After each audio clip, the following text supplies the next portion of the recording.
Raw, uncut, and unapologetic. Welcome to Men Talking Mindfulness.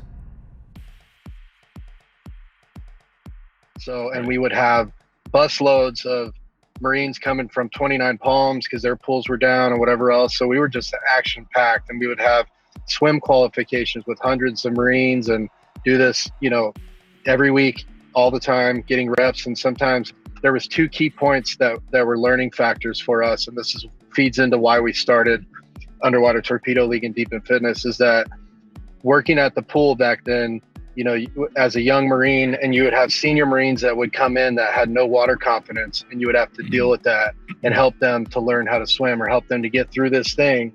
And then you would have to take them up to the 30-foot high tower. And some of them were senior Marines, the most senior, that would have the most fear of heights. And it would come down to a young Marine having to throw them off of the 30-foot high tower because of a safety concern. Because if they grab the rail and they fall off, they'll hit their head and they'll die. Right. So basically, once they start freaking out on you up there, if they grab the rail, you have to launch them. You can't let them.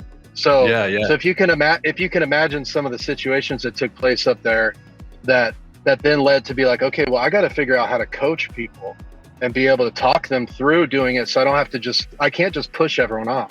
That's like, you can't just force everything. You got to be able to work through it. So there's a lot of aha moments that came from taking someone's fear and their anxiety and all of their things about themselves and shifting their focus externally, like up at the 30-foot thing, look at the horizon, relax, down underwater, look at the torpedo. I know you don't want to swim and you don't like the water, but just see this little shiny fish that I have.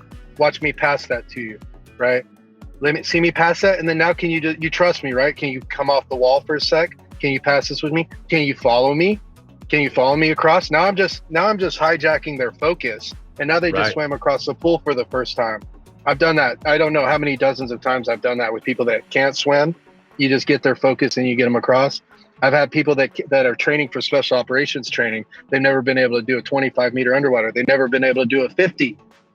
So you get them to do a 25, and then it's like, hey, all you need to do the 50 is turn around at the 25 and follow me back. And I'm going to be swimming all weird backwards. Try to catch me, and all it is just focusing. So that was a big aha moment. We had a lot of things. And then whenever we went into our special operations training, we realized that the underwater training and the pool work that we had been doing was ripping off all of the most stressful and challenging parts of the pipeline. Yeah, I mean, basically what you're doing there is mindfulness, right? Is you're bringing their attention to one thing, whether it's that torpedo, if it's you swimming funny, you're turning off the anxiety, the stress, and you're making them hyper-focused on one anchor, no pun intended, at one time. And that's what mindfulness is. Again, for those maybe who are listening and never listened to the show before and are curious about what mindfulness is, it is being present, focusing on one thing. And that's exactly what you're doing in the water. So I love that. And I love that you're taking people through something that is terrifying to them potentially, and bringing them to the end and then showing them, hey, guess what? You just did this. You just did it. And that's awesome. Listen to the full episode on our podcast, Men Talking Mindfulness, or watch it here on YouTube. Thanks for checking us out. mentalkingmindfulness.com. Peace.